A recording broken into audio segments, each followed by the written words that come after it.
you. It is you and your abilities the Emperor wants. When a renegade hero became a friend in desperate need,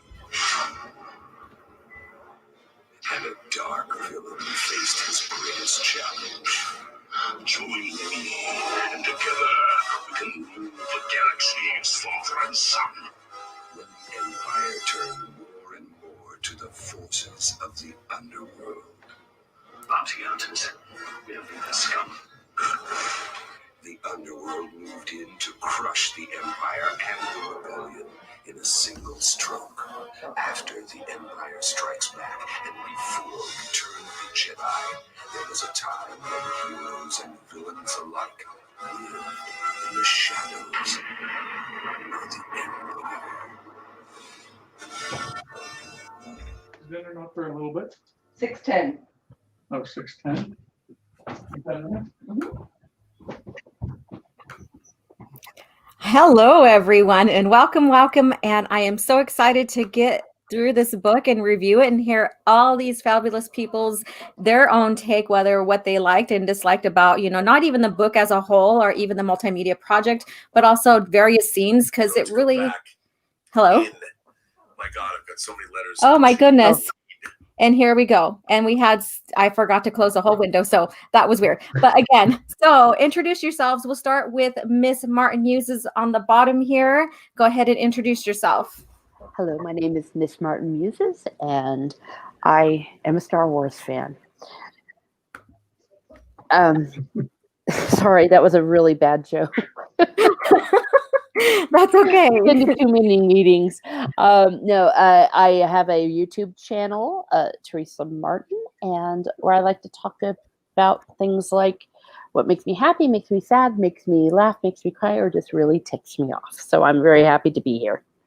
Yes, and I am excited to have you on board so we can discuss this. And all right, so Stig, go ahead and introduce yourself as well. Hi. I was here a few hours ago. Now I'm back. And some fun stuff on my channel, and yeah, that's it. Live in Norway. Always did. Like Star Wars. Yes. And I'm too opinionated about it too. I know. Yeah. Yes, you are very opinionated. In fact, to where you've got people attacking you regarding Ahsoka's and her stance. And yeah. 20,000 people. I'm not kidding. That was a weekend. Which he thought was very amusing. He did not take anything, to heart. I mean, some guy over in the United States says he wants to show up and shoot me in the kneecaps. It's not going to happen. It actually happened, though. He actually said it. Oh, he actually said it. I thought you were going to say yes. he actually showed up. Gotcha, yeah. Showed up, and thankfully he was out of ammo. All right, and this is my very first time I've had Mr. RevKev here on my channel, I believe, and so I'm excited for him to be here. And look at all those beautiful books behind you. Is that all Star Wars? That is all Star Wars books behind me. Yeah, that is my cool. expanded universe collection, all there. Uh-huh. So I'm up in Canada, and long-time Star Wars fan ever since it first came out. Collected the books for a long time. Lost all of them in a basement flood 10 years ago. So my work from home, stay at home during the pandemic project has been starting this collection here. So I had 2 books in March, and this is where I'm at now. So Dang it. Yeah, awesome. Very beautiful collection. Nice little site behind you. I do have my collection behind me as well. I do need a better bookshelf, but they're there right now. Just kind of, so you can kind of see them a little bit. I am in my art studio, so I have a eclectic of things going on in here as well.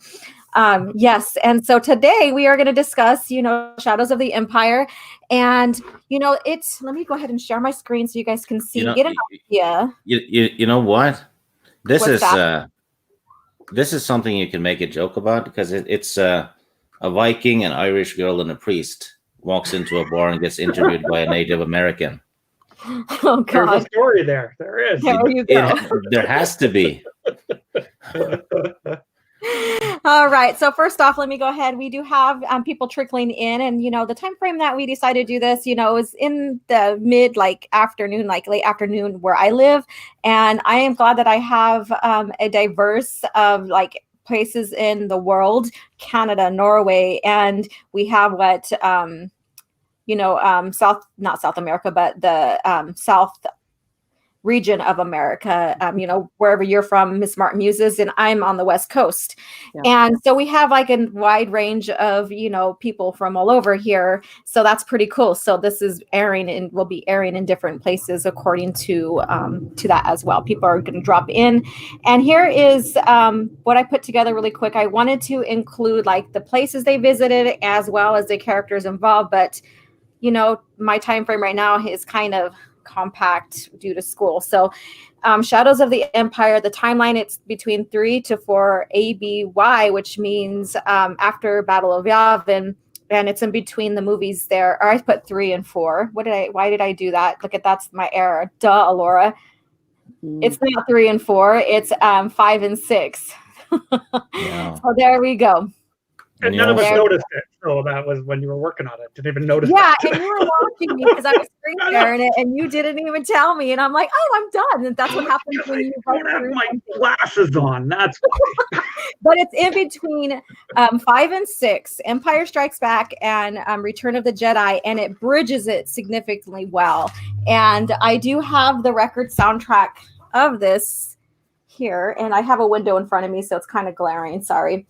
But I do have the record soundtrack. And an interesting fact is that John Williams couldn't do the soundtrack, so he recommended Joel McNeely. He recommended the person that does the soundtrack. So there's some fun facts for you as well. So also, John Williams used a tiny little bit of it in Revenge of the Sith. Yeah, as a little homage to the soundtrack. It's played at the beginning during the opening sequence of Revenge of the Sith. There we go. Maybe that's why I was kind of tuned in with episode 3. No. Very yeah. Are you willing to put that on record? Yes, it is on record. A good one. All right, and we have Miss Lady Toriel here. Thank you for dropping in. And the Sentinel, hello there. And Disgruntled Jedi, munching on popcorn. Awesome. And again, Matt Wilkins, it is true that Stig never sleeps like a vampire. Who knows? Let's see here. And Matt, if you want to come in, you're more than welcome to come join us if you have time available. No, he isn't. What? Are we continuing that banter from this morning? Oh my gosh. Speak for yourself, Stig. Oh, that's an evil chuckle. My gosh. Yes, very evil. Very evil. Yeah. He is honing in on Prince Caesar here, And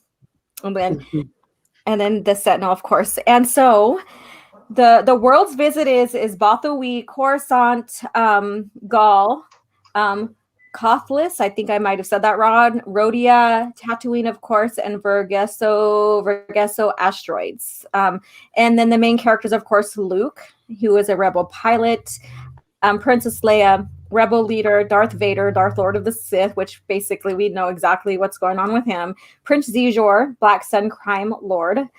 He's also a fallen male, so that'll explain everything that happens between him and Leia. I think we found out it was the so-called toxin masculinity that happened. Yes, there we go. There we go.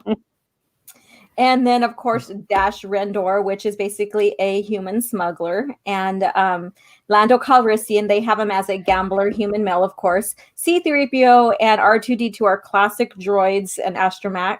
And Chewbacca, our classic Wookiee here. So, all right. I don't know where to start exactly. So you know what? Let's go ahead and pay homage. Before we get into the novel, let's pay homage to the game. So today is the anniversary of the game, which is Dash Rendor eccentric. So those who played the game, go ahead and speak of it. I haven't played it. So whoever wants to start first, have you played the game, Rev? I did. I actually played it on PC, and I still there you have. go. Yeah, Wow. so I actually have my original PC disc still. Don't have a computer that can run this Ooh, anymore, but still have the game. And that game was mind blowing. Like Yeah. for at the time when it came out, kind of being in that third person type shooter game, and I'm a sucker for a good story driven game, and they did such a great job of Dash Nice. Rendar's story in that. Like it was fun, and they tied enough into it. Like somehow Dash Rendar ended up on Hoth, and he's there at the Battle of Hoth, and has to help get the Falcon out of there. And so they just did such a great job of tying it all in Yes. to that story. So it was. I played it dozens of times until I upgraded the computer and couldn't play it again. Well, you can play it now. If you go to GOG.com, they sell it digitally. Okay. And they've been made to work on new computers. Oh, cool. You can get all of the Star Wars games on it, actually. Yeah. Yeah, well, that's one of the stacks I have right here, is that pile right old Star Wars PC games that don't run anymore. So, Yeah. but yeah, it was Dash Rendar. He was fun. He was kind of that adventurer, smuggler type character, just fun to play. And it was, yeah. Would you agree if I said he was a mix between Han Solo and Kyle Katarn? That's very interesting. Yeah, but without, like, he had the nice guy smuggler thing, like, of those characters, but not as much. Like, he kind of stuck to his gun, said, "No, I'm really in it for the money, and I'm really in it for the money." Yeah, So that's the he never had that turnover, right? To say, "Oh, okay, I'll be a good guy now." It was. Yeah, he was really self-centered. Yeah. I remember the game being very difficult. It was very unforgiving. Okay. Yeah. But I did beat it. But I struggled with a few of those levels. Yeah. Yeah. Mm-hmm. Teresa, have you played the game? No, I haven't. I never have. Okay. Yeah, I might make some more commentary on that a bit later, because I think it might have affected how I view a lot of the Shadows of the Empire. Yeah, it's a multimedia project indeed. And the comics are basically Boba Fett bounty hunter eccentric. So it's his and their perspective of what's going on that end. And then, of course, the game is Dash Rendar. And then the novel kind of ties everything in. But we get more of a Luke Skywalker eccentric, because it then gives us more of a larger story of how he trains and what he goes through, and how Vader wants him but doesn't want him dead. Well, the comic does have the Luke, Leia, and Vader stuff in it. Well, of course. But it also has the stuff about Jix, the agent guy, and Boba Fett, and it's all intertwined. So if you want the whole story, you read the novel, graphic novel, and play the game, basically. Because in the graphic novel, Dash shows up at random times, and it's actually in between the missions in the game. Yeah. So if you play the game, it just fits so perfectly, because he's doing this mission and he escapes a Star Destroyer or whatever, and then he shows up next to the others in the comic at that time. Yeah. It was And very well planned. Yeah, I was going to say that it was very well planned for its time, and trying to expand on events between both the movies and all of that. So we have Jedi Padawan Trela. Tried to play it on my cousin's N64. Couldn't wrap the Walker legs. She meant Walker legs, and kept crashing. So I gave up. Yeah, I think there's a lot of things, because I've heard other people say that it was challenging. Which is good. It was too hot to handle. Oh. I need to get that. Good. You got to get that little sound effect. Yes, I need to get that for my channel. So you can just do a lightsaber thing. Lightsaber. The force is strong in this one. That's another one right there. Yeah.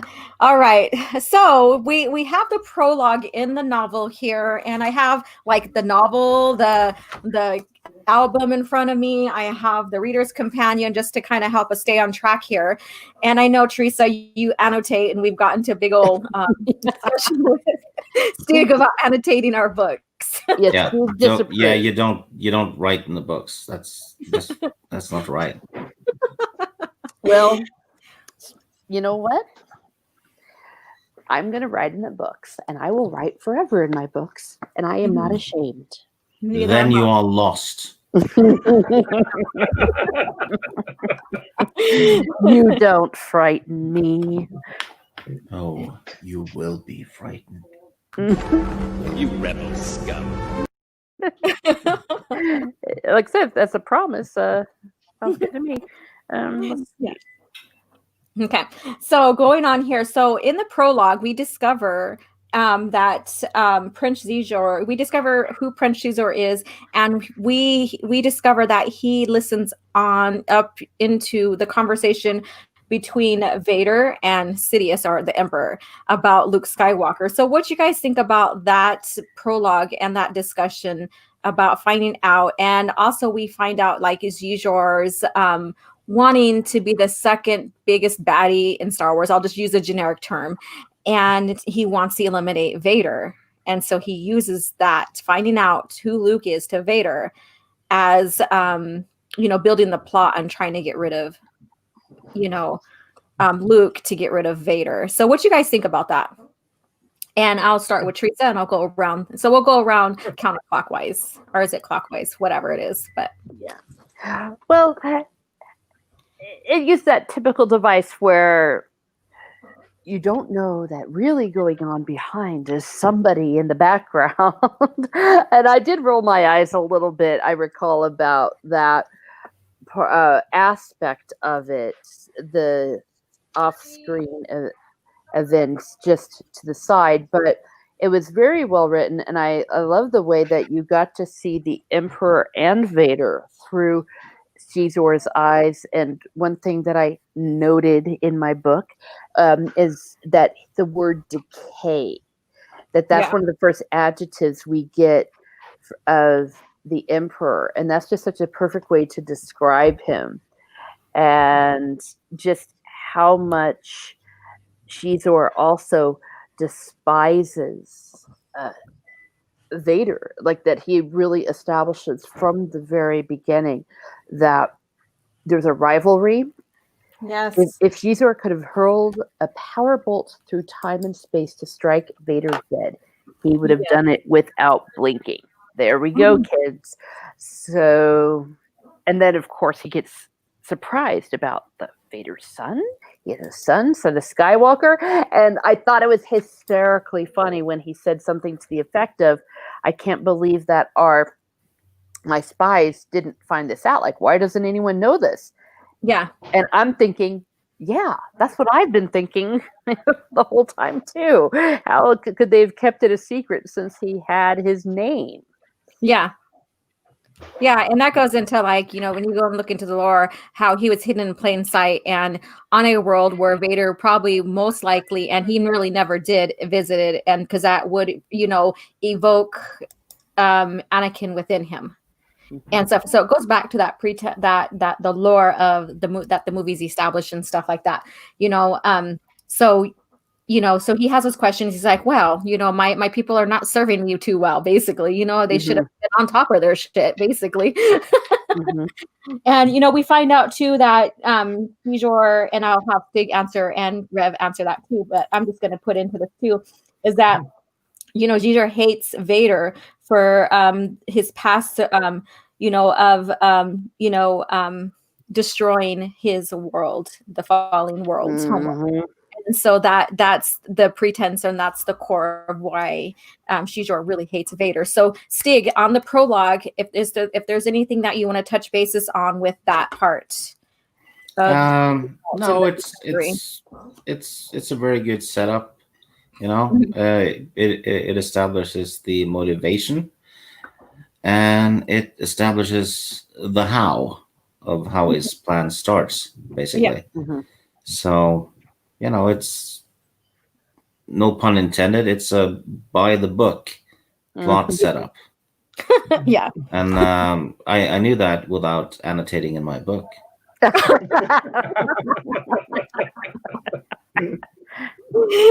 Not all of us are Vikings. All right. So Rev, go ahead and give your interpretation, what you liked about the prologue of the book. Yeah, for me, it was a great hook into the new story. Yeah. I tend to, I can kind of like, within the first chapter of a book, I kind of make the decision if I'm going to finish it or not. If you can't grab my attention in chapter 1, I'm probably not going to finish it. That's just kind of the way I read. So it had enough of the elements of the familiar, like to just the flat out quote line from line, that scene between the Emperor and Vader. So every fan of The Empire Strikes Back knows exactly what's going on. But then yet introducing the new with such a loved scene, I thought was brilliant, because it was like, I love The Empire Strikes Back, I love Vader, I love the Emperor, there's something else going on, right? And it was like, so for me, I'm hooked, I'm in. So then it just became a page turner after that. Yeah, it did. And I love it because the Emperor continued, the Force is strong with him. The son of Skywalker must not become a Jedi. The son of Skywalker, we have Zizor talking, Vader's son, amazing. So he's like, wow, and then he goes into like, he goes in like, what didn't I know this? So we get into all that speculation in Zizor's head, like, how come I didn't know this? And all that. So it was a great beginner of the book, and and then we get into Leia had a little side note there. Zizor was added to episode 1. He's at the pod race. He's in the crowd, so he sees Vader win the pod race. Yes. Which is interesting to think about. Yes.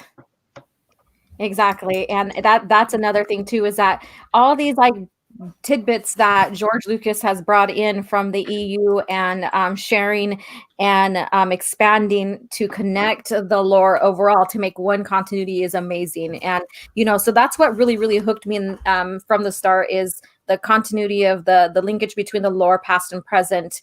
Of course, Luke Skywalker is the one that brought me into the EU because I wanted to know more about him, and what happened. Did he create the New Order? Did he become did he succeed in creating the new order, or the Jedi, bringing them back, and all that. So that's what got me into the EU in general.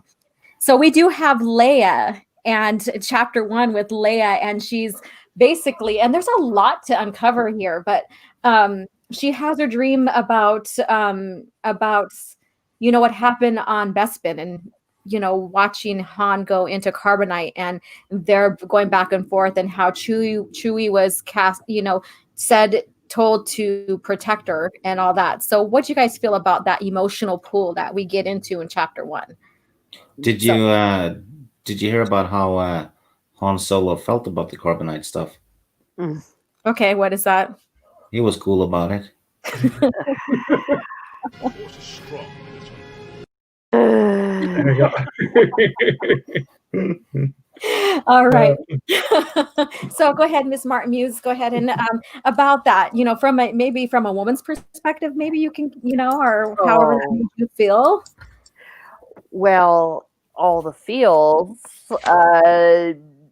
just like with the prologue, they went ahead and they opened up with something that was very familiar from the movies. And I recall in the soundtrack that they used a little bit of the Han and Leia love theme. And I also kind of fangirled about it because you got to see that scene from Leia's point of view, and how she said that it just burst forth from her when she said, "I love you," and almost like she didn't know where it was coming from. I thought that was very, very emotional, and he locked his gaze with Leia's, held it. It's like, oh yeah, that's some good stuff right there. That's some chick stuff there. Uh-huh. You can hold my gaze all day and all night, Han Solo. Just need Fabio on the cover now, Exactly. Well, that's the genius of what they actually did with the OT was they threw in something for the ladies, didn't they? Yeah.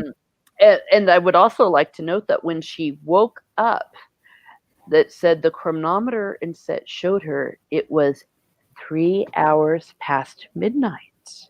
And we all know what 3 in the morning is. It's the witching hour. Yes, it is. In very interesting little touch that she had that nightmare and all that dark side stuff, this bad dream, that's all it is.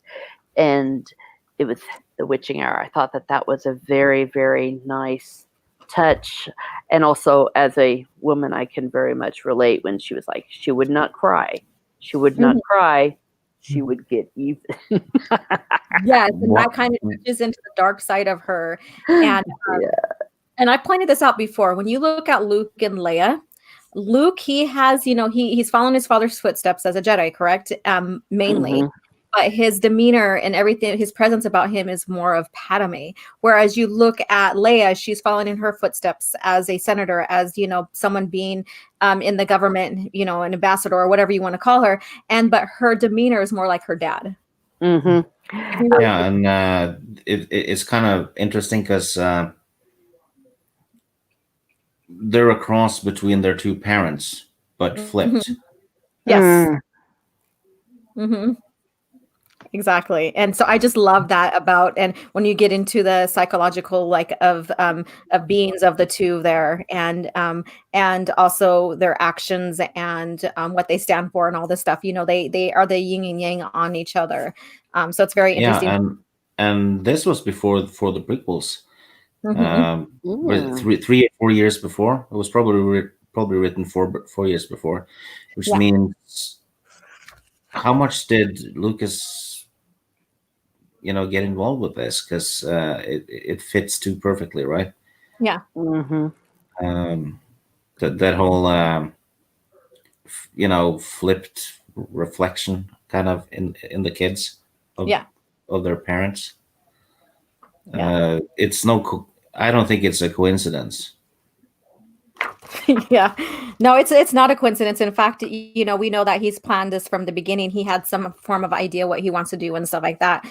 And, and it just evolved into what we see today, so we have Santa Megatron. I thought 3M was booty call hour. Oh, God. I had to add that. So what did you think about her dream and her reliving through this dream or vision or whatever, Stig, when it came to Leia and Han, and starting the first chapter with that? I don't remember it. Okay. Because it's been a while since I read the novel, but I've read the graphic novel a few times since then. Okay. So my memory about that one is a bit fuzzy. Okay, fair enough. And then Rev, so do you have anything you want to add to that?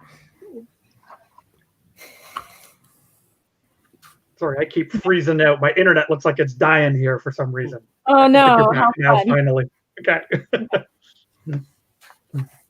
Okay. So on that, do you have anything else you want to add anymore to, that scene about Leia reflecting or dreaming about what had happened, because that's like a deep psyche of like worry and longing and love and revenge. There's a lot of like heaviness into that. Sure. Well, and that's what I love about these books is like because the movies move so fast, right? And so you got these stories that move so fast. So from Leia and Han's relationship at the beginning of Empire Strikes Back, where they're like, headbutton, to I love you, to rescuing him at Return of the Jedi, someone who loves you, and he's Leia. It's like there's a lot of building of that relationship missing. Yeah. Right. Exactly. And so to see that play out at this point of their relationship and story, I think was really great to kind of go, oh, okay, this is like so, and especially with a character like Leia who lost so much by losing Alderaan, and now to lose another person that she's loved in this galactic war that she's been a part of her whole life. Yeah. I just thought was like, it's just great. Just really adds to her a lot. Mm-hmm. Yeah. And before we move on and start breaking down other scenes and stuff, I like a part of this chapter where Vader is training with the droids, and he's thinking, these guys, I need someone who could challenge me. And then he starts thinking about Luke and how strong he was, even though he has a lot to learn, how strong he was and how he was still relative, his equal, and could give him a good duel. Mm-hmm. And I thought that was and nice touch that they added the bit where his shoulder is injured from the fight on Bespin. It hasn't healed yet. Yeah, exactly. And that's why that was his therapy, was, fighting the droids, dueling the droids and stuff like that. And he's reflecting about how strong Luke is and all of that. And so there's been this debate on Twitter that because of friggin' Ryan Johnson, about Luke not knowing Anakin, it was only Vader. But when you think about it, Anakin is Vader. Okay, Vader is Anakin. And then Anakin Vader is already feeling a lot about his son, because he's realizing, I have my family.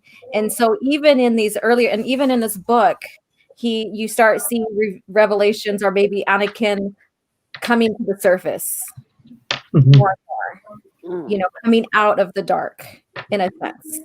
Yeah.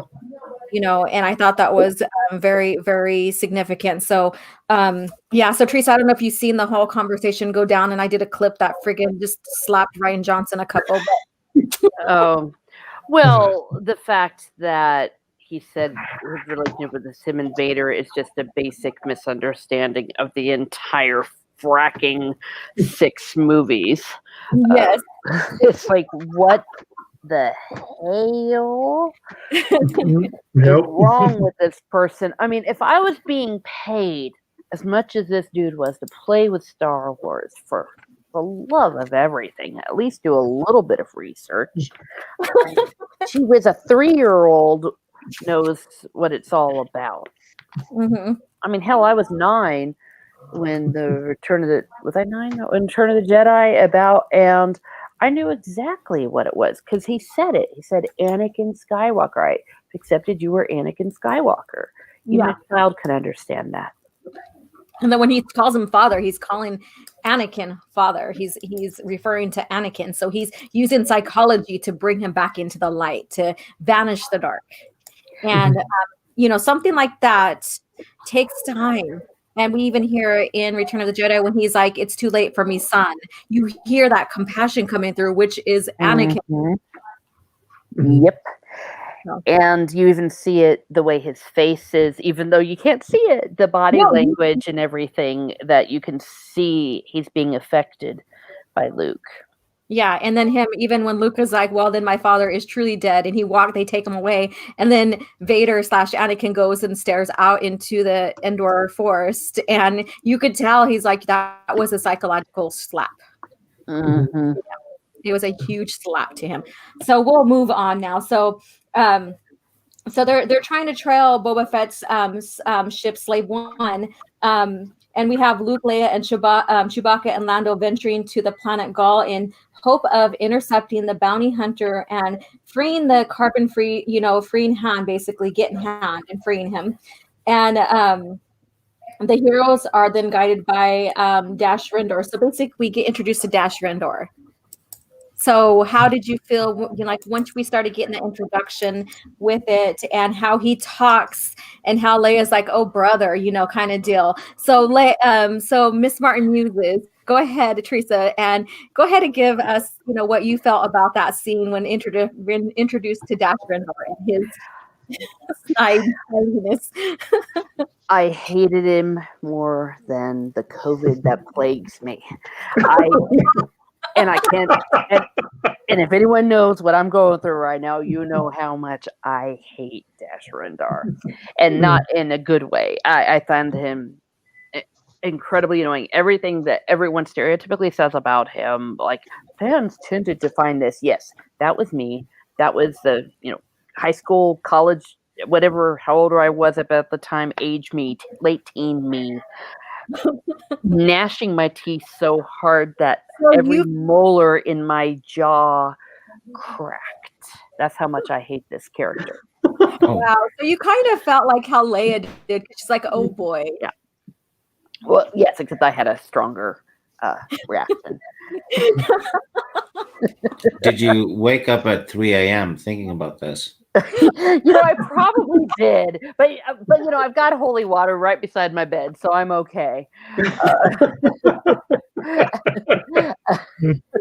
Oh my God. All right. So we kind of have an idea about maybe you like or what you feel about Dash, but the introduction and Leia's reaction, and also the thing about him showing off his ship. And the ship, is in the special edition of A New Hope. We see the Outrider. Yeah. And It leaves Mos Eisley in one of the wide shots. yes. And some droids from this book / video game / comic is also in it. Yeah. Dash Rendar, though, I thought he was bland. Okay. I thought he served his purpose in the story, I guess, and he certainly did in the video game. Yeah. But after that, he never went anywhere. No, he didn't. And He's almost not in the EU at all, which is weird. Mm-hmm. He is in the follow-up comic, The Shadows of the Empire, about the Guri, the droid, and she ends up meeting Dash at the end, and they hook up or something. I don't know. You can just put your imagination to that. Yeah, I don't know. It should make Lando jealous, I suppose. But oh my God. Yeah. Yeah, but Dash is I guess at some point I wanted to know more about him, but now I'm like, I can live without that. Yeah. Yeah, like Dark Forces, we have like Jan and Kyle, and they were brought back into the comics in the New Jedi Order. In fact, they were, basically the ones that went after the peace, was it called the Peace Brigade or whatever it's called, the Freedom or whatever it's called, that's supposed to be after the Jedi for the Vong. And so at least we got a little bit of them, and those two they went after them for Vong Think. yes, there we go. Oh my God. And here we go. And so this scene leads up to them. They the X we get, Wedge, we get Wedge, and I love Wedge. He's one of my favorite characters. And the Rogue Squadron, basically, after Hoth, Luke tells Wedge, you are now in command of Rogue Squadron. And so Wedge is like, whenever you need us, we'll come to you. So basically, they're there, and the rebels, enter in a space battle that erupts with the Imperial forces over Gaul. Luke narrowly avoids being shot down by a friendly fire. So that was a very interesting scene, because then it gets into more about how Luke is really, really wanted, which I find fascinating because, he's well known because he shot down the first Death Star.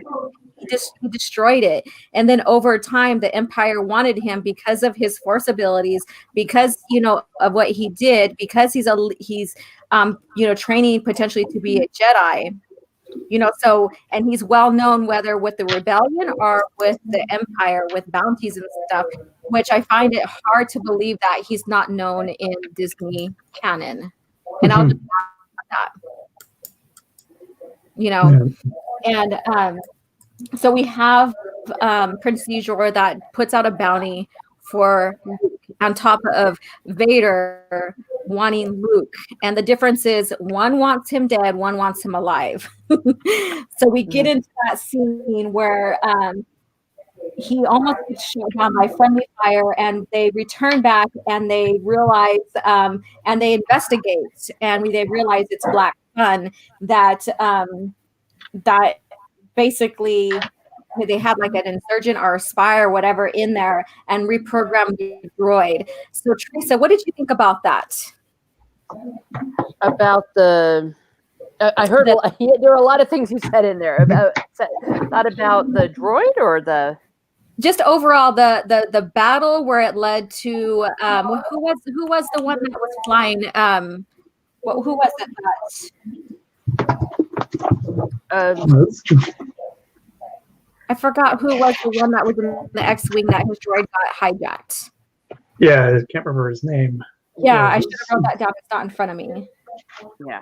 Well, I think that's kind of cool. Why not? Of course, I always love me some Wedge. And being a big fan of the X-wing books, it was kind of nice to see that exact moment. I thought that was pretty cool. Yeah, exactly. Their battle and everything, and yeah. And I know Rev's looking for it right now, so I should have this down. It's not in front of me. And you know what? Let me see here. Who is it? Do they have him here? No, they don't. Forgot to annotate in the book, did you? Huh? Oh, nothing.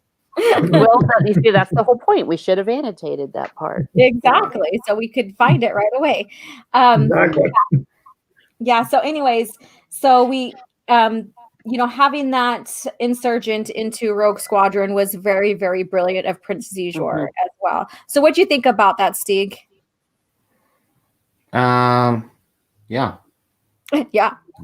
Good.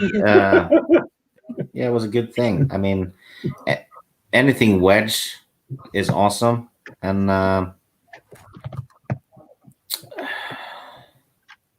it made sense in the story that they were there. Yeah. Very much so. Okay, let me see if I can find it here. And go ahead, Rev, go ahead and tell me, expand on that, like what you liked or did not like about it, or what you want to add to that. Well, again, where I thought what was really cool about this book in general is, again, Empire Strikes Back, Return of the Jedi, they showed us that there is this underworld in the Star Wars galaxy. But what kind of influence does it actually have, right? So when you sit there, you see, hey, the key crime lord guy is in the Emperor's, presence, and you have spies everywhere. Like he's got spies in the rebellion, he's got spies in the Empire, he's got spies. Yeah. It's like, so that's just kind of cool. Yeah. It's like just the fact that you could actually pay someone in the rebellion, like they're the good guys, right? Yeah. And just sit there and you could actually pay someone to reprogram an R2 unit to blow up Luke Skywalker. Yeah. It's like, okay, this is a cool setup, because I think in any kind of book like this, for any story, like how do you write a character that can go against Darth Vader? Yeah. You can't, like one-on-one. So they had to come up with this way to make this guy a threat to Vader. And I think these type of scenes helped to make that believable. Yeah. That there is actually a threat to Vader's plan here. And it's not just another generic Force user that just got added in because you need another one. Yeah. Yeah. I was going to say, you put into words what I was kind of thinking is that Caesar, however you say it, is a formidable force to be dealt with.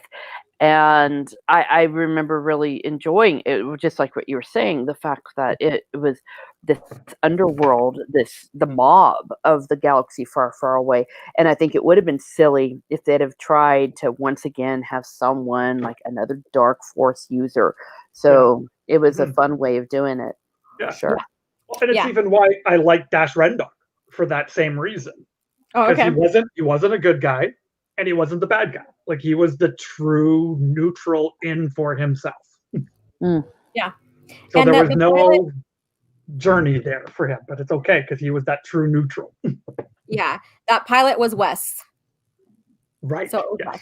And during that scene too, and I forgot to cover that, is that Leia, Lando, they are on a separate mission to penetrate the base down there because that's where Boba Fett's supposed to be at on the moon or whatever.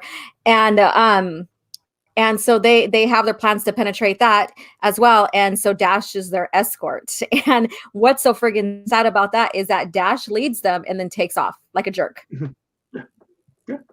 And then, so once everybody returns and they're trying to investigate what happened with Wes and his droid and why his droid took over and tried to shoot down Luke, and they discovered it was a spy, an infiltration.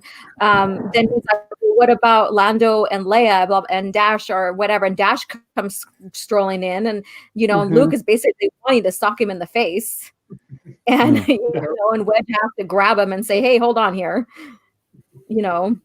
And so we get more into like how Dash is such a jerk in a sense, and so he's self-centered. So very much self-centered. So I don't know if you guys want to add to what I had just said, since I forgot to mention that in this scenario, because it's all one scenario. They're both kind of tied together. So no one? I'm good. Yep. Oh, okay. All right. And so basically, let's see where I'm at here. So during this time frame, they found out that it was Gijor, as you guys said, and then Luke is told to go back to Tatooine by Leia, and so he returns to Tatooine reluctantly, but he does. And Luke returns to Tatooine, continues his Jedi studies, and at Obi-Wan's, he constructs a new lightsaber. Basically, there was a journal that was left for Luke with instructions, with history about the Jedi, in a sense, how to construct your own lightsaber. So he basically does that. But then on top of that, Leia hires Dash to be Luke's bodyguard because she knows people are after him.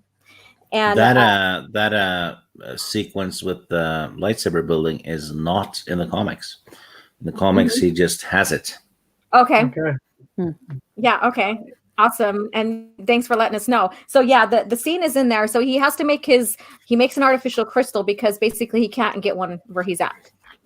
And he cooks up the crystal. He gets all the parts. So actually goes to Tashi Station. No. Finally makes it there after all this time. Get some power converters. Yeah. So he gets his converters and stuff. No, literally he does. Did he ever get to Tashi Station in the EU? I don't know. I have no idea. I don't think he did. For parts. Yeah. I think after that, it just became something that was not important to him.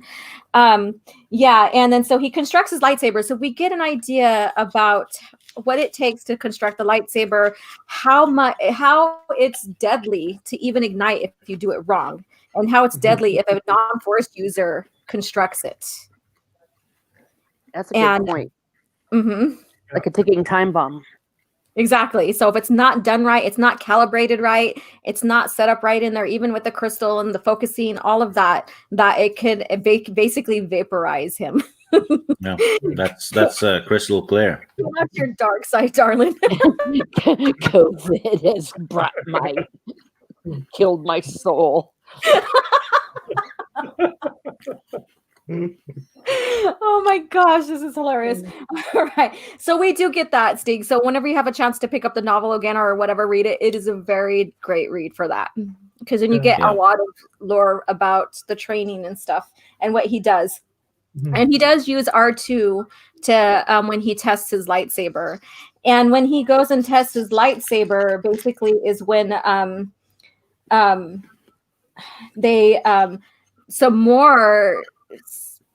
there's another hit for Luke Skywalker. And I forgot to mention too that Caesar also goes to Jabba the Hutt about Luke Skywalker and stuff. So there's that little banter too as well. And so they send out some more bounty hunters to attack and kill Luke. So as he's practicing, as he's igniting his lightsaber, he's telling R2, which I thought was funny, go over there. So if, the worst ever Jedi ignites his lightsaber and, basically vaporizes himself because he didn't do it right, at least you can run and tell everybody how much of an idiot I am. Basically, he says. Yeah. That was fun. And then so as he ignites it and it's successful, obviously, we do get the speeders coming up and it turns into a chase in Beggar's Canyon. Is that inside the comic, Stig? Yeah. Okay. And Jix is there, the Vader agent that is there to make sure Luke doesn't die. Yeah. He keeps sabotaging the other bikers, basically. Oh, okay. So, and all right, because we have in here, we just have Luke and the speeders chasing him in Baker's Canyon, and we get an idea. It's lore building for Luke about how he knows Baker's Canyon so well, how he used his T-16 to shoot the womp rats and all that, and how he knows every single corner and how to maneuver them very well. And then also goes back to pod racing in a sense of like his father, if you go back that way too as well. So very well intertwined together. I think Beggar's Canyon was one of the levels in the game. Yeah, that's just what I was gonna say too. Yeah, I think I remember that as you're playing with on the swoop bike and going through it. Yeah. Yeah, and it was one of the really cool toys too, because they came out with the swoop bikes. There we go. Yes, I see your. Still have, It's like, yes. Is that Luke? No, it's the gang rider on it. Oh, it's the gang rider. Okay, I was like, wow. With it. Yeah. So. Yeah. And it's pretty much what Anakin's swoop looked like in episode 2, wasn't it? When he went to go get his mother. It was the same design. It's I have a bunch of those old role-playing game books. Yeah. And they have the statistics for all the different types of swoop bikes and ships and all that, and all of it is based on EU. Yeah. So it's probably basically a swoop bike from the same factory. Yeah. As the one Anakin had. Yeah. Cool. And so the Sentinel has a good point. The book, The Life and Legend of Obi-Wan Kenobi by Ryder Wyndham, we get Luke perspective of returning to Tatooine and continuing his training and building his lightsaber. Yes, and so it ties the guy who wrote that book is literally a Ghost Rider. A Ghost Rider. Oh my gosh. I felt your eyes roll, Teresa. No, I'm really not. I'm actually enjoying them. I really am. I know you are. Hearing in my voice. Yeah. I'm teasing you as well, having fun. Yeah. And Beggars Canyon be choosers. Yeah.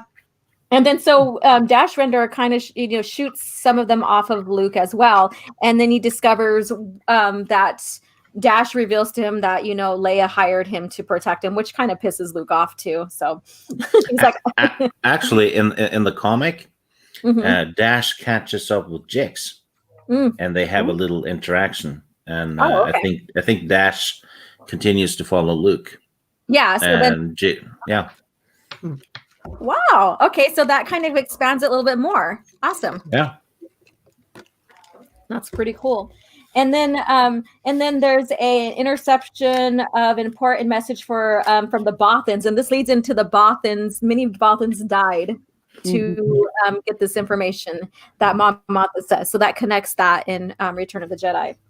And so they intercept a information regarding huge news, of the imperial military project, and so that takes them off to seek out what was his name, the Bothan's name. I don't have it in front of me. That is a Cothless, Bothan Cothless, and so they go and get that information, and they make their way through and stuff like that. So let me see, what else do we want to cover here? I'm trying to remember now in the book that one scene when the message for Leia shows up to Luke and Tatooine. I kind of had to go back and reread that. Okay, did I fall asleep? Why did a message to Leia show up on Tatooine? I don't think, was that explained well? Did I miss something when I was reading it? I was just kind of like, how'd that get there?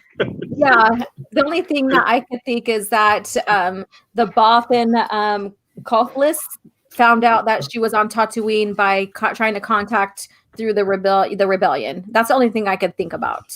Okay, yeah. But it's not explained. And so, yeah, great point. It's not explained, but it shows up for her at Obi-Wan's place, which no one knows too much about where Obi-Wan lived either. So it seems a little convenient, but exactly. You gotta move the story along. Yeah, it does move the story along a little bit, a little convenient. It gives us an expansion of like understanding how many, the line Mon Mothma says as well. So, and this also gets into Prince Zishor, where he basically gives information to move everything along to make it look like he's the good guy and Vader's the bad guy. There's a lot of little things going on here that happens. Was that in the comics, Stig, about the message and the Bothans and stuff? There's Bothans in it. Yeah. But I don't remember the message thing. It could have been. Yeah. But you'd have to check. Yeah. Shadows of the Empire, though, the comic, has not been in any of the newly released omnibuses yet. I'm guessing that there's at least one more of the Rebellion ones to come out, because that would end Shadows of the Empire, right? Yeah. With Shadows of the Empire, because yeah, the Rebellion ends right after in Return of the Jedi.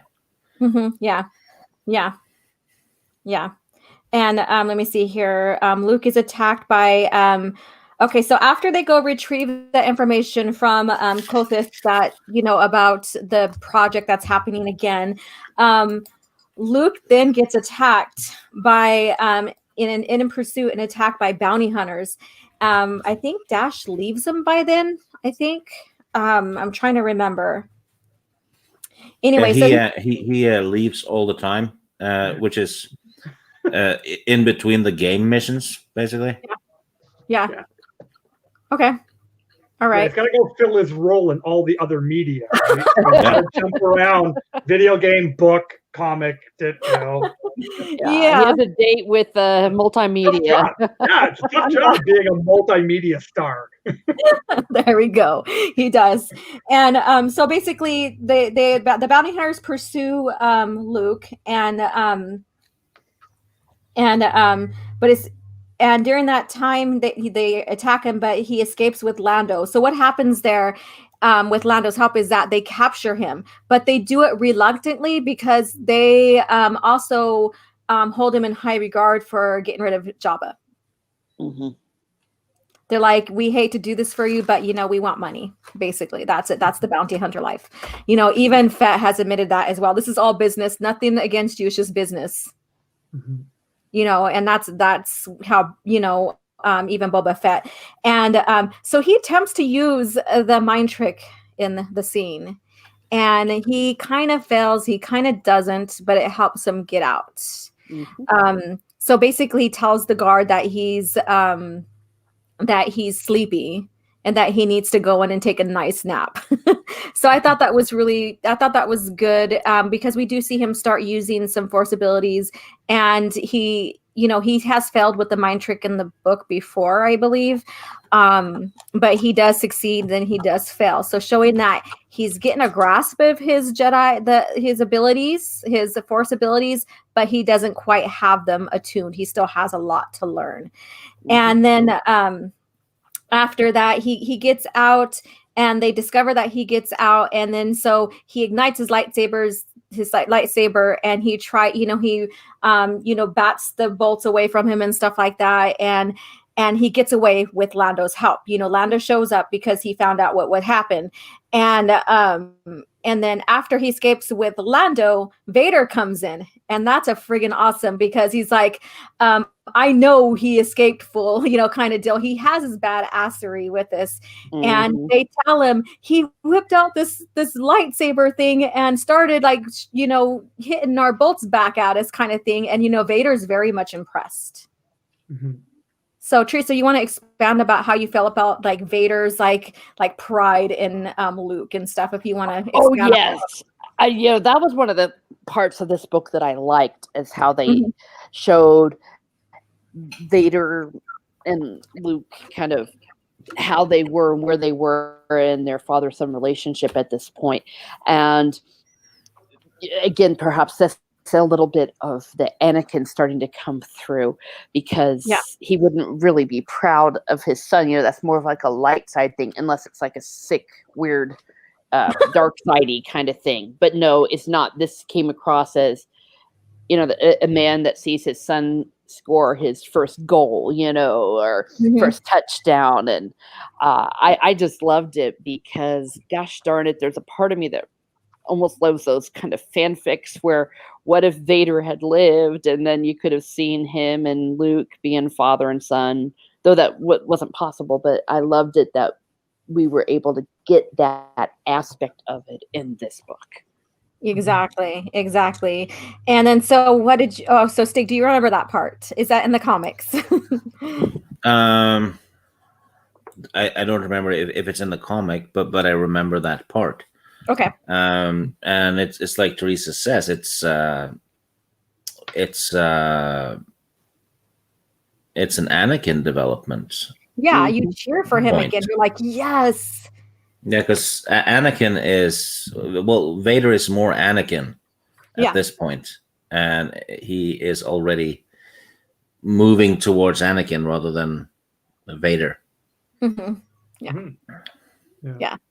And so, Rev, so, share your perspective on this. Yeah. Well, I think that father-son relationship is so crucial, and seeing that played out, like it's feeding into that, it might be stereotypical, but like the father that wants the best for his son and wants the son to follow in his footsteps.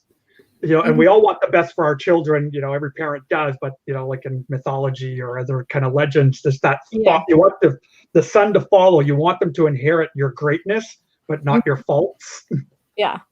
Right. And so like Stig said, like he's seeing his son's greatness, like, wow, my son's, look how great he is. Look, and he hasn't been trained, and I was, and he was, and he's noticing how great he is.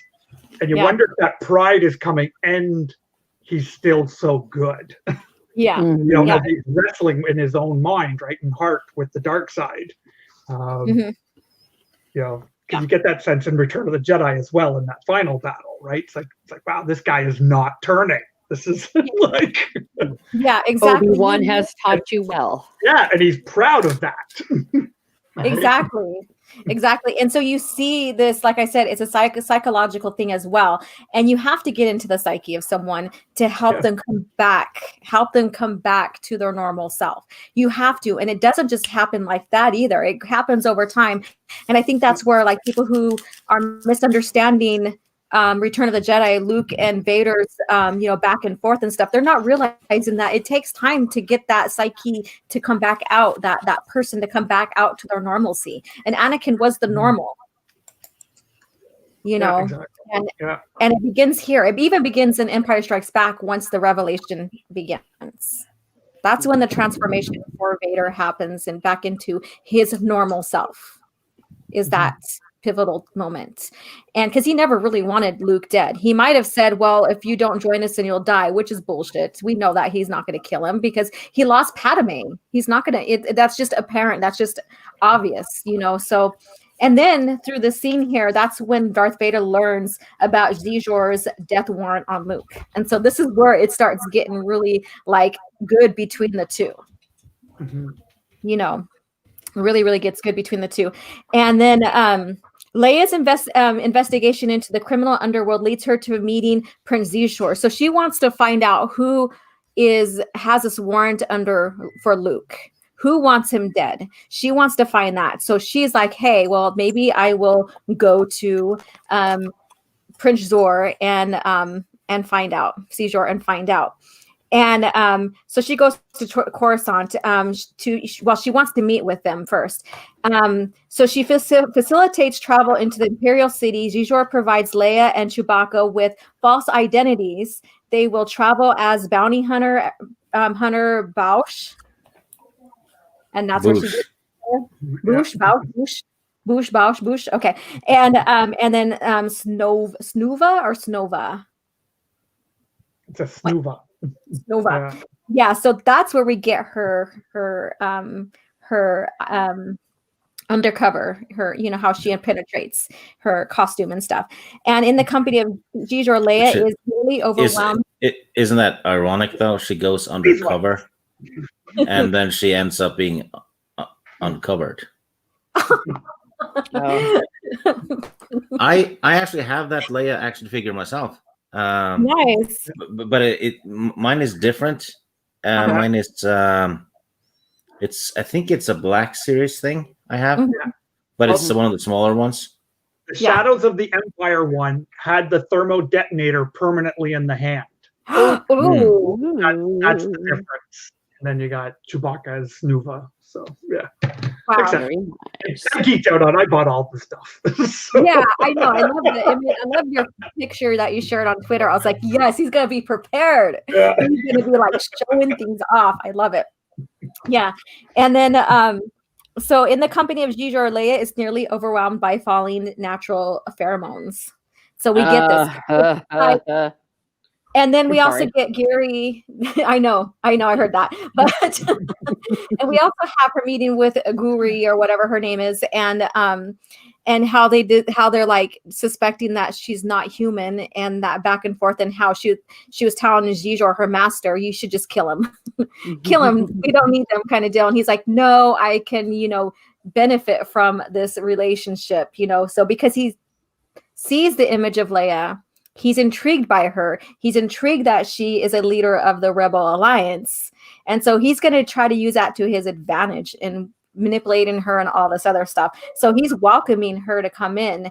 And so we got the pheromones being used against her, which makes him irresistible to humanoid females. Her strength of will allows her to reject Xijor's advances.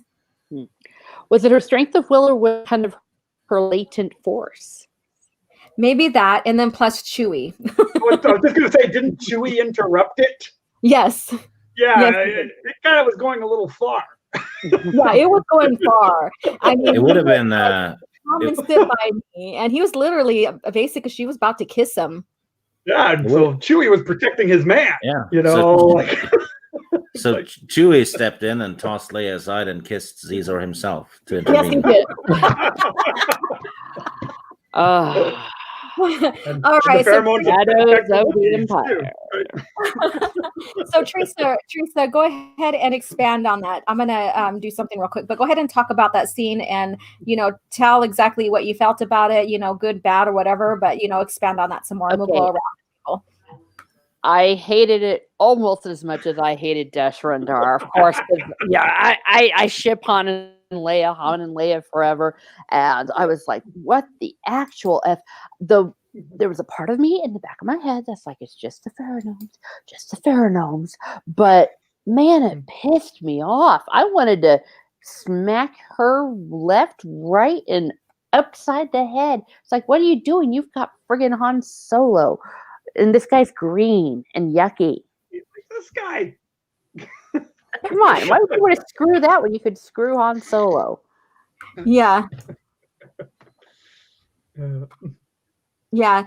And then so we did have Chewie come and interrupt it and helped her. And then through her will too as well, she was able to not fall for it a second time.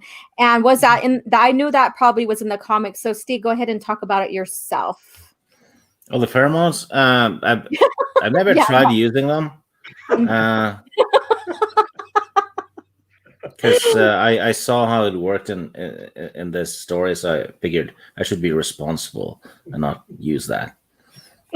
Wow. But yeah, it's sort of like a peril situation for Leia, because she's under threat, and by extension, her relationship with Han. Yeah. So, and this is what the old trilogy was all about. It's because Chewie comes in and helps her, right? So every character in the OT at some point gets help from another. It's always a teamwork thing. Han and Kenobi saves Luke. Luke and Han saves Leia, and then everyone saves Luke. Yeah.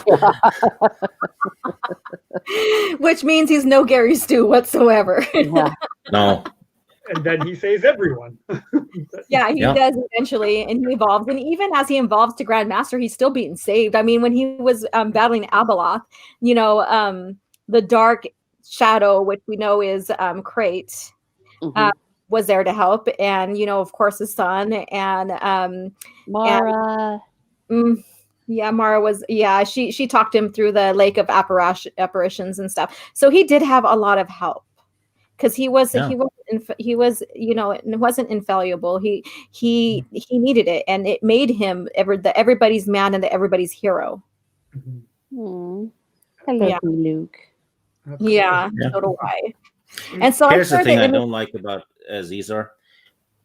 In almost every sci-fi and fantasy, Uh-huh.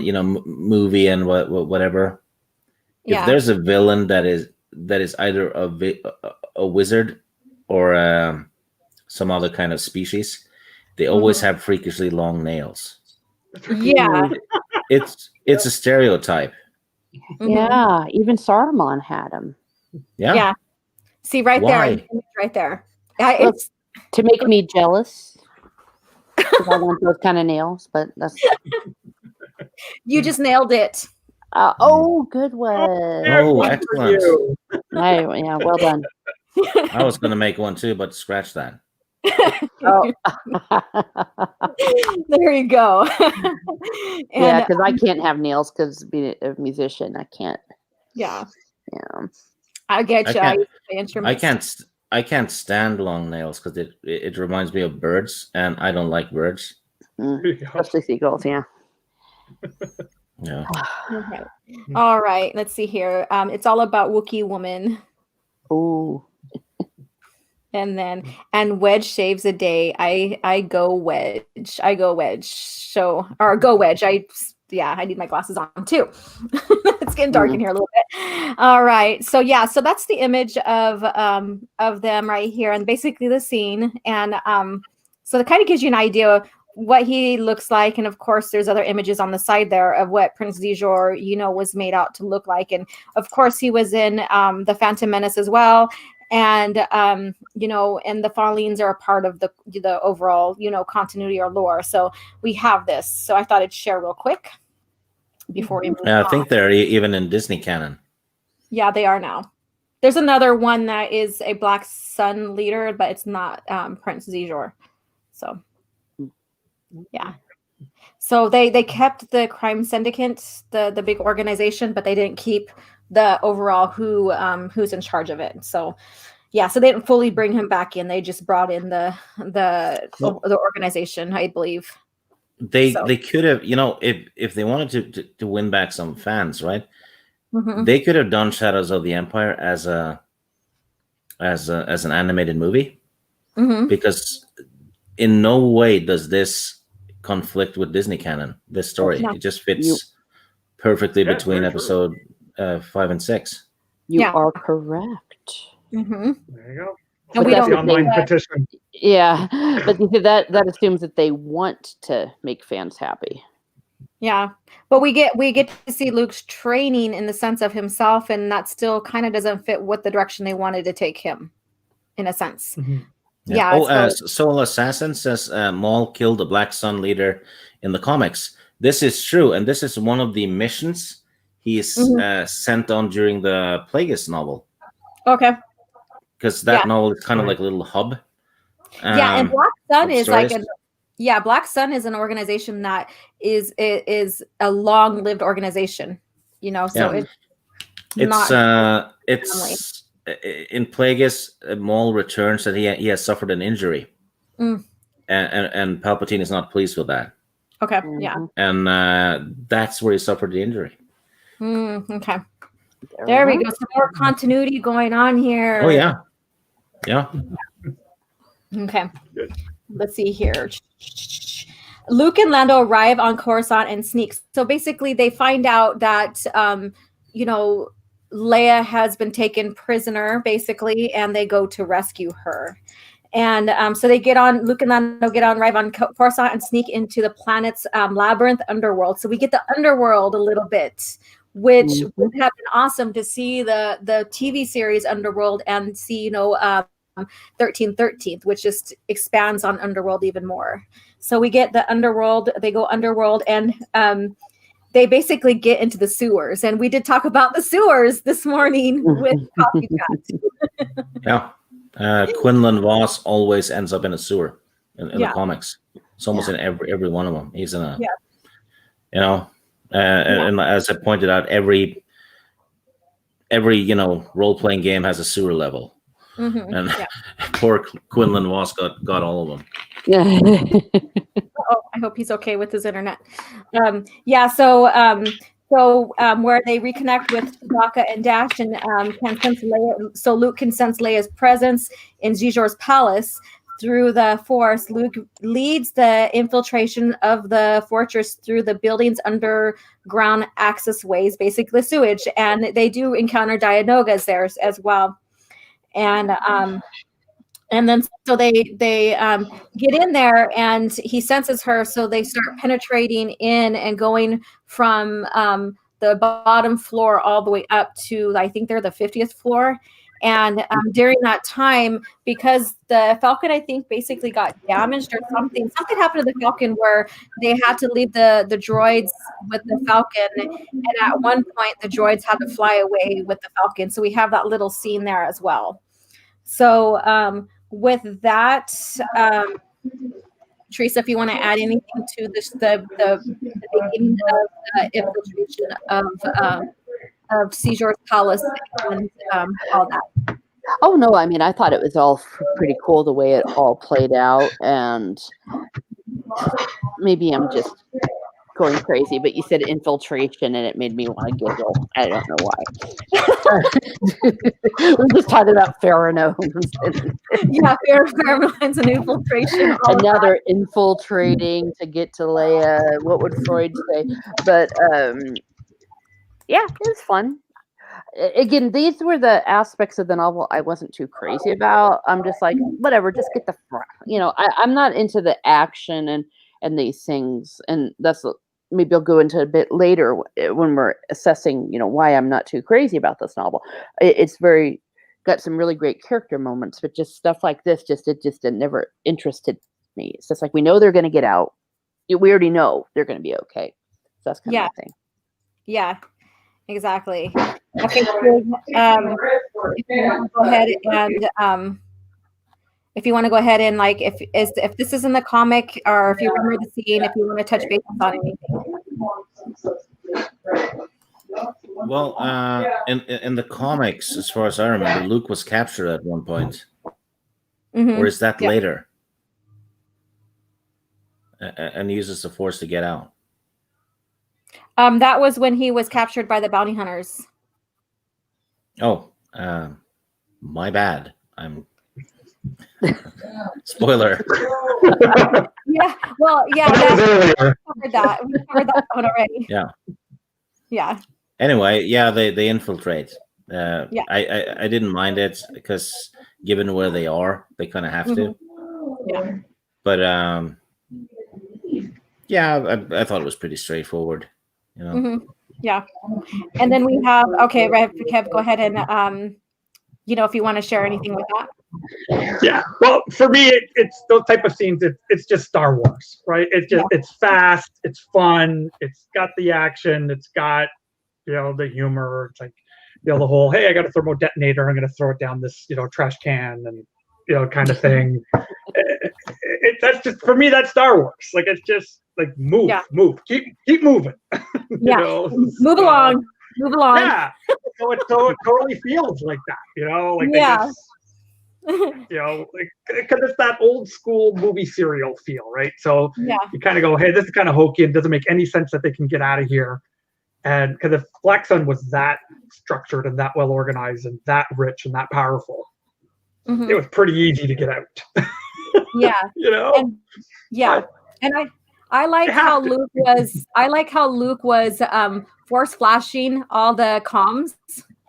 And all the video comms, holocron comms and stuff like that. How it was force flashing, and then and Xijor is wondering why that every time they check their system, the security system, that their cams go blank, and then he's like, "What's going on?"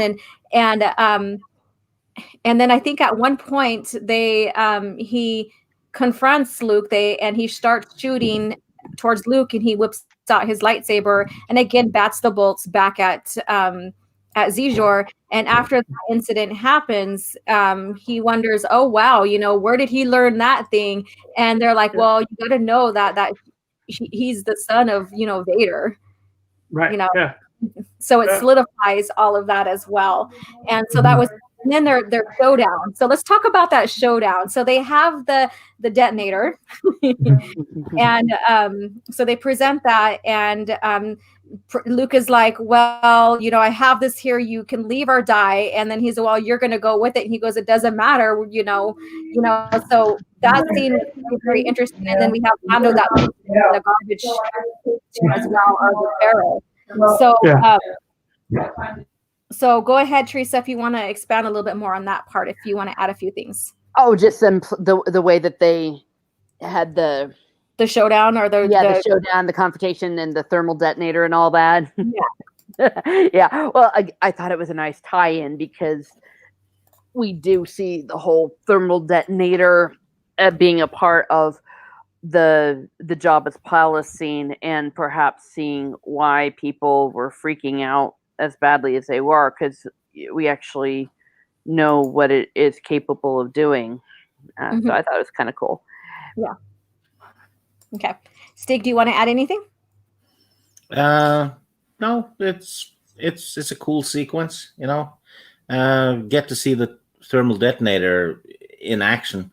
Yeah, exactly. What's the purpose and how it can be activated, whether you could set it for because it has a 5-minute time limit, or you can have it to where it's your pressure of your hand or your finger, and once you let go, it detonates. So I think that was really a nice way of kind of giving us an idea of how that works. Yeah. So and then RevKev, go ahead.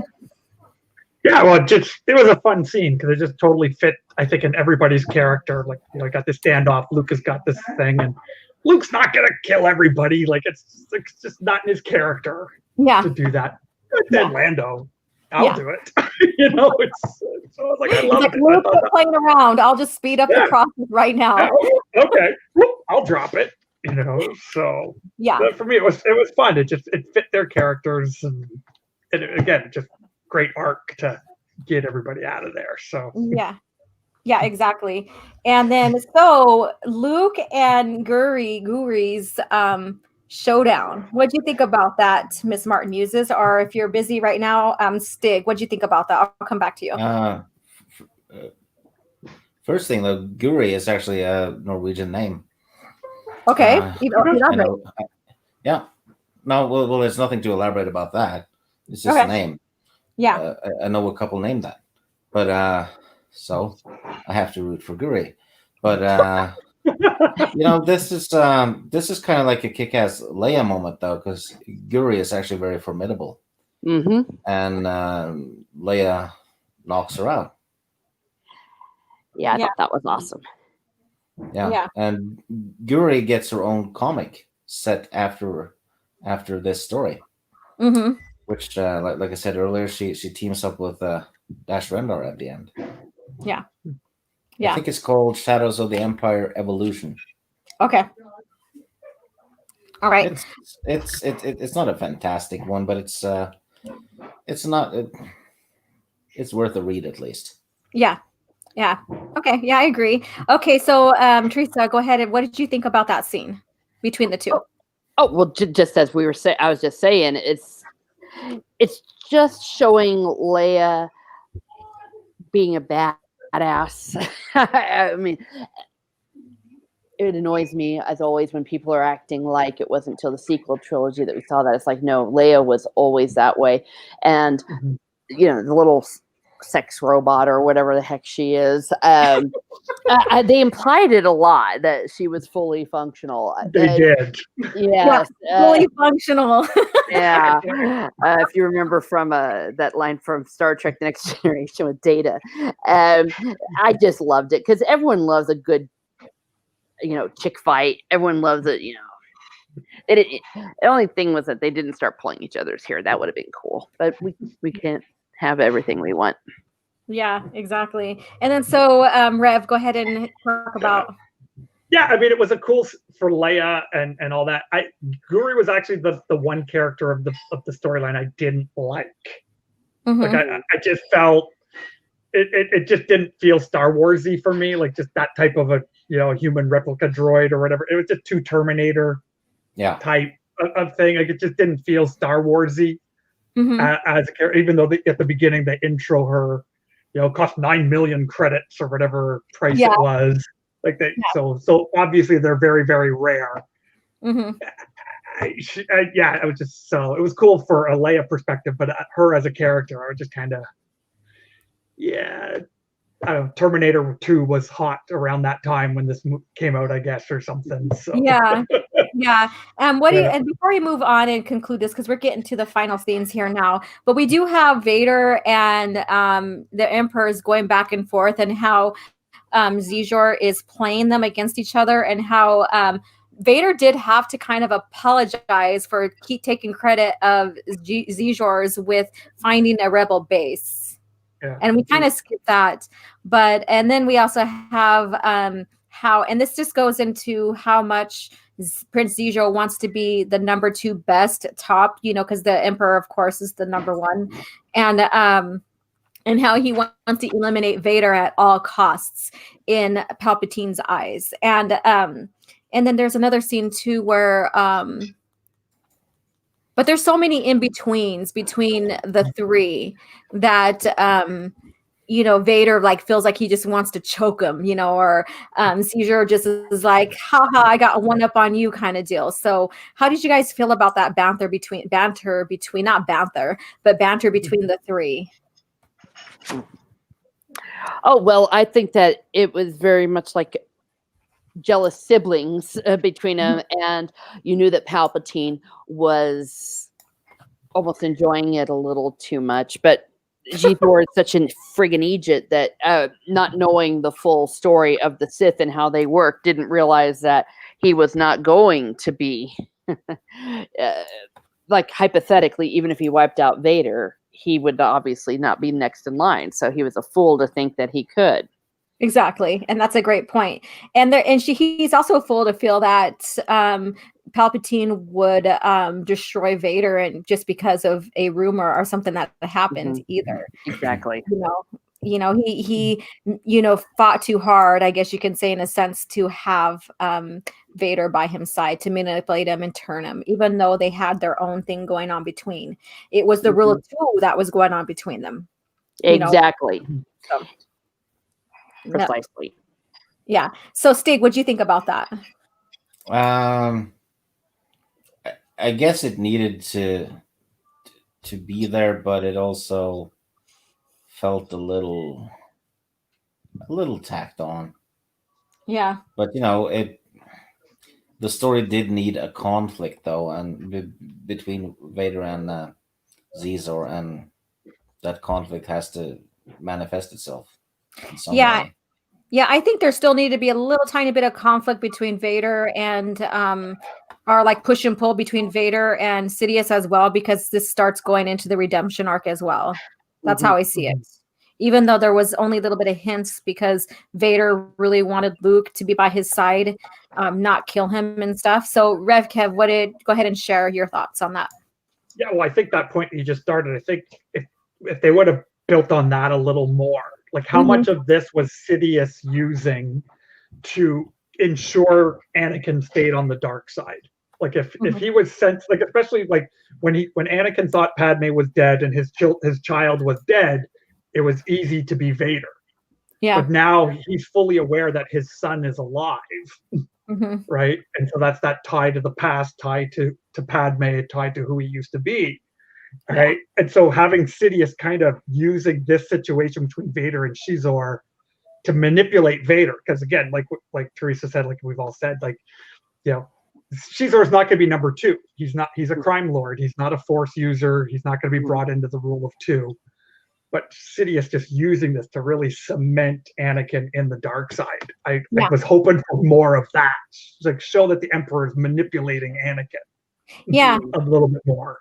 Yeah, and then one thing that I didn't mention, but in the novel and probably in the multimedia project, or maybe some hints here and there, but especially in the novel, Vader does have thought process of like not wanting to, like I said, not wanting to kill Luke, and how he wants him by his side no matter what. So that, again, goes into that as well.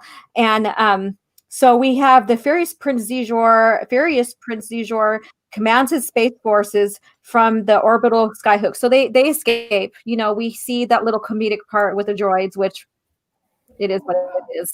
And they escape and leave Coruscant, or get into the orbit over Coruscant.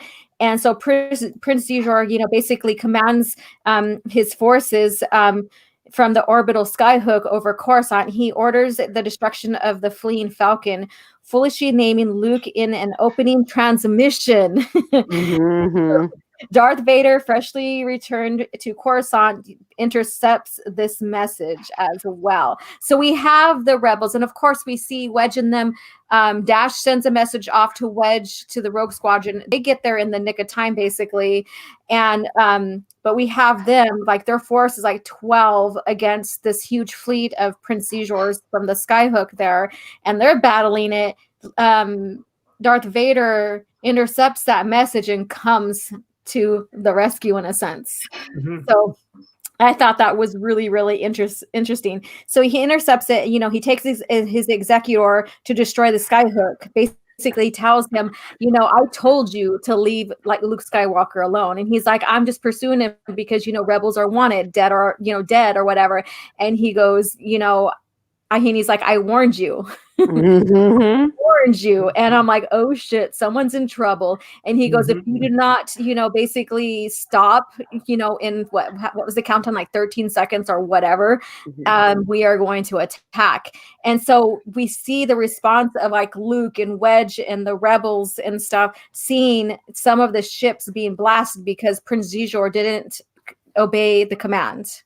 And Vader even tells him, because he's like, well, you're not the Emperor. He goes, he's not here. I speak for the Empire. Mm-hmm. And that shows clearly what Teresa was saying, that it doesn't matter what Xizor thought, Mm-hmm. he's not going to be included in this power. Yeah. And stuff. And then so they start they start shooting down, and they shoot the Skyhook, they get rid of Prince Xizor, and, like, the rebellion is like, oh shit, kind of deal, like, what the hell. And Luke and Lando's like, well, he pissed off someone, kind of deal. Luke and them get to escape, but Dash Rendor doesn't. Yeah. So I know it was a happy moment. So go ahead and expand on that some more then. So if you want to talk about the scene and all that, Teresa. Oh, well, no, I'm just saying, just because it's like, oh, good, he's dead. I that's just me being petty. But yeah, but is he? Yeah, He isn't.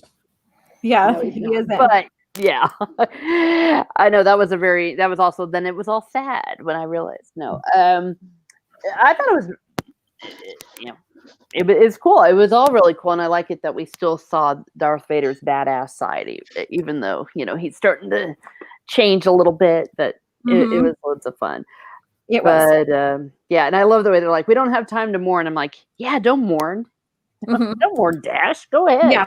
Yeah. And I thought that was what was so great is, like, after because Sidious, or the Emperor, knew that Vader wanted to pursue Luke, and at first he was like pulling him back. He's like, no, you have to go take care of whatever. And then finally, when Vader returns and he's all, well, go ahead. Basically, he's like, go ahead. He's like, yeah, kind of deal. That was kind of entertaining for me, because we got to see him really put his energy into wanting to seek out his son and try. And then that also lends to the redemption arc as well. So, Stig, do you want to go ahead and talk about that scene that you've seen leading up, to Dash's death and stuff? Well, I think in the novel, you're led to think Dash is dead, but I think that is right before the final level in the game. Yeah. So you basically escape with Dash, I think, and then he shows up in the Evolution comic. Yeah. Later. So he's not dead. Sorry, Teresa. Sorry, Teresa. No. I'm so sorry, darling. All right. So, Rev, go ahead and expand on that, Yeah. or tell your thoughts, or Yeah, well, for me, that final scene was great because, again, because it takes place in the timeline that it does, is all the main characters are getting away, so that going into this, but just then having the Imperial Navy show up and just wiping out Black Sun ships so that they can get away. I was like, okay, that's really cool. yeah, It was new. It was kind of out of the blue. It and again, just really cemented that Vader, relationship with Luke. Like basically it's setting up for the next rule of two, right? It's like, no, like I want you to join me. We can overthrow the Emperor.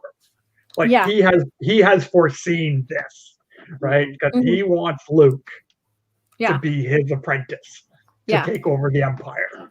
So, exactly. so for me, I loved it. Like again, I could just imagine all the rebels sitting there in the Falcon, and the Star Destroyers are not shooting us for once. It's like, so I thought it was a lot of fun and a great way to finish it off. Yeah.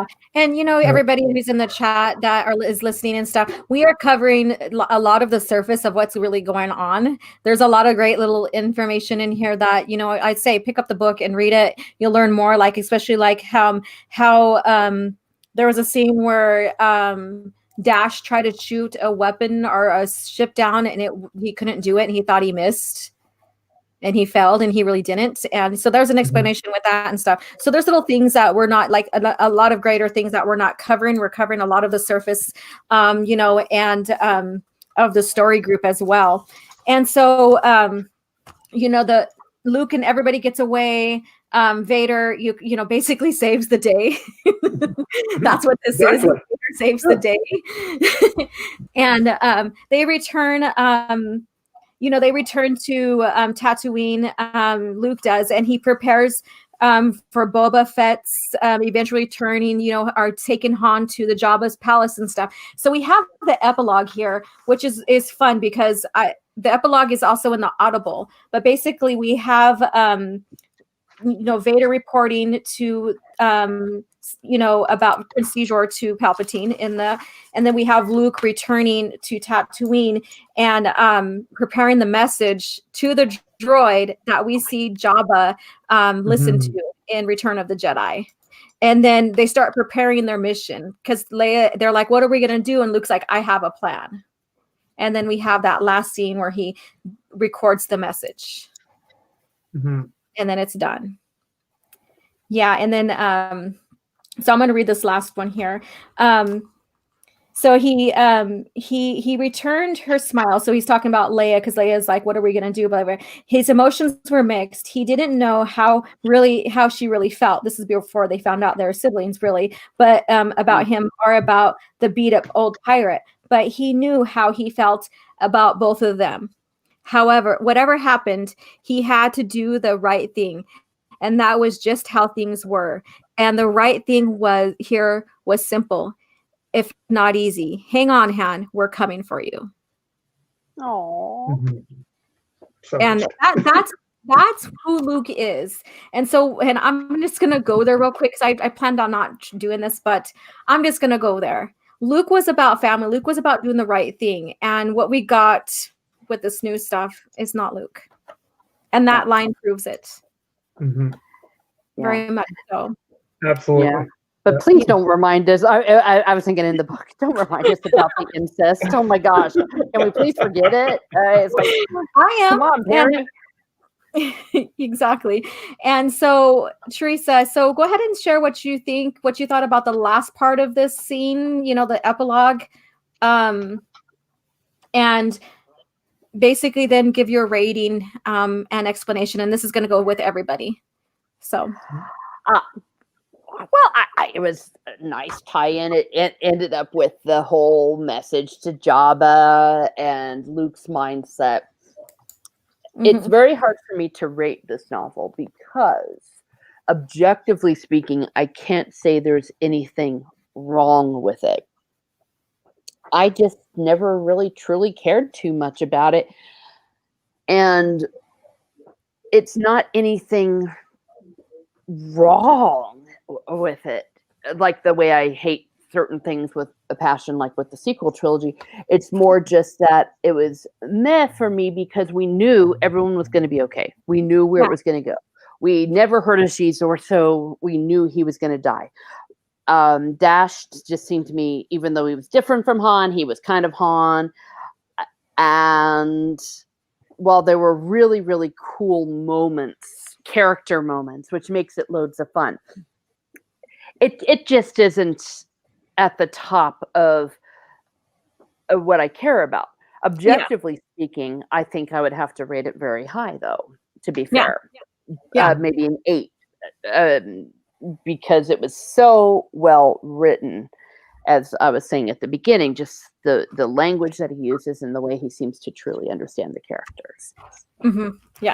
Okay. That's fair enough. Okay, Stig, go ahead. I know you have a little bit more experience with the multimedia project than probably Teresa and I. So go ahead, Stig, and give your thoughts about the epilogue. If you can, remember the scenes there and stuff, and then also to your rating and your conclusion.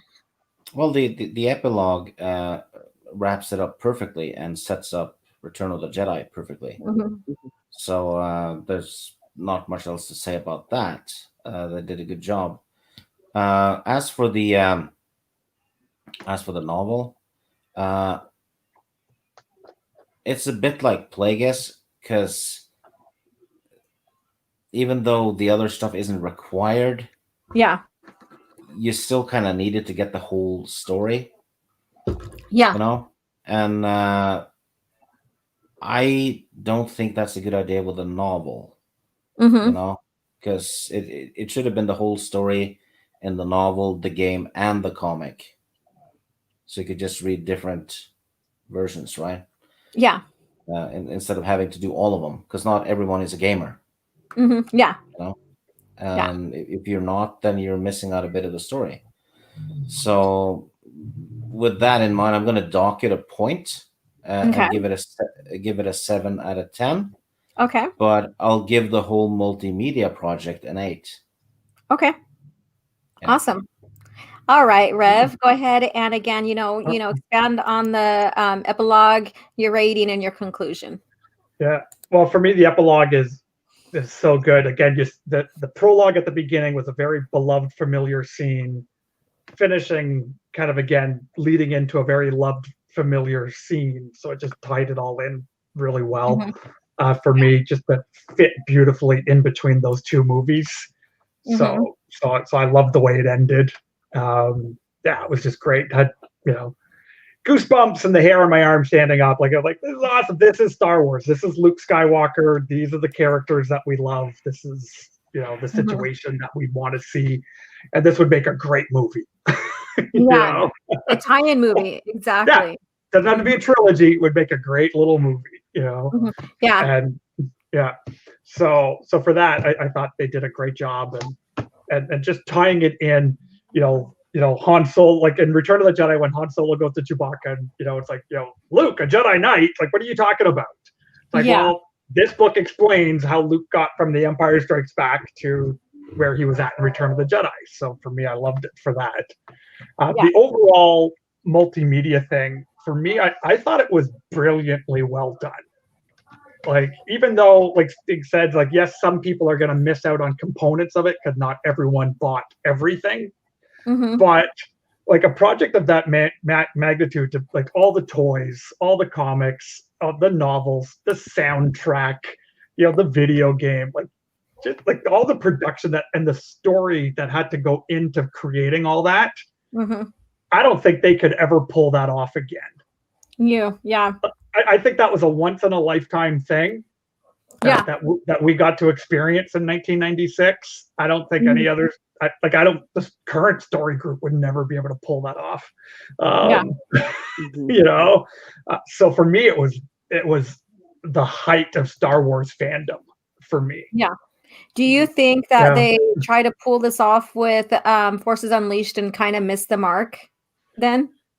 Because they almost made it into multimedia project where they had the novel and the game kind of deal. I know they kind of did that with Revan too, and they expanded some novels off of games and stuff. But my mind comes to Forces Unleashed. And do you think that they kind of try to pull that off a little bit with that? I mean, that's just my thought. Yeah, maybe. But I think where the Force Unleashed failed, it's well, one, by the time it's just way too overpowered. Like the Force abilities just were. Okay, great for a video game, horrible in a movie where you could just incinerate 40 stormtroopers with a blast. So yeah, and it just didn't. It was a cool Star Wars story of the creation of the rebellion, but it didn't feel Star Warsy for me when I played the video games. Okay. I think the Force Unleashed though, if you play the game, read the novel, or read the comic, you get the same story. Nothing's really required. Right. True. Yeah, it doesn't build on each other, right? Yeah. So it's kind of in the same alley, I guess, though, except that technically it had a soundtrack, given that the game had one. But it's not the same as Shadows of the Empire, I think. No. Yeah. Okay. So for me, even though the book as a standalone book, yes, it's filler. Yes, you know what's going to happen really ultimately. But for me, it's really a 10 out of 10 book because it captures the feel of Star Wars. You get the heroic journey of the characters. There's tension for everybody, and there's some surprises in it. Yeah. And it feels like Star Wars. Like, Not all the books do. Oh yeah. Oh, for me. So, but this one does. Yeah. So, and then throw all the toys. The fact that I still have them shocked me. So it was like, these were awesome. I had to go looking for them in boxes in the storage room. You know, I got Luke and they're dressed up as the guard. Like they're all here. So Dash Rendar had the cool backpack with the gun that flipped over. That was the coolest thing ever. So I know we didn't talk about Luke, and Lando basically dressing up as the guards, which was fun as well. And so, like I said, we didn't, touch a lot on a lot of things that had happened in there. And so I suggest if you haven't read the book or anything, go get it. If you don't have it, go get it or whatever. And for me, I loved it for what it is. Again, Luke Skywalker is the one that got me into the EU. So I wanted to know what, like further training and what's going on. And I was curious to see what happened in between, losing Han and recovering him, saving him, and going into Return of the Jedi. And so that satisfied that for me. It also satisfied the fact that, we've started seeing the relationship. And again, we'll go there. Relationship between Luke and Anakin for the redemption and stuff. And so that, satisfies that with me as well. And I'm with Teresa. It's an 8 out of 10. I didn't play the game. I haven't, I have never been a big comic reader. And so we've been introducing the comics on my coffee chat, which is loads of fun now. So I didn't experience it through those two other mediums in this multimedia project. However, I did love where the novel took this and advanced the characters from between points. Yes, we knew that they weren't going to die. We knew that, so there's that thing too. And I understand, that can be kind of a turn off a little bit for some people because there's not a true threat to them in a sense and stuff. So, yeah, but it's also, it's one of those books you can read without having to read all kinds of other stuff. Yeah, exactly. You could just watch the movies and then pick this one up, and then you'll be done. If you don't want to read more Star Wars. Yeah, exactly. It's a good thing too, Yep. Mm-hmm. Exactly.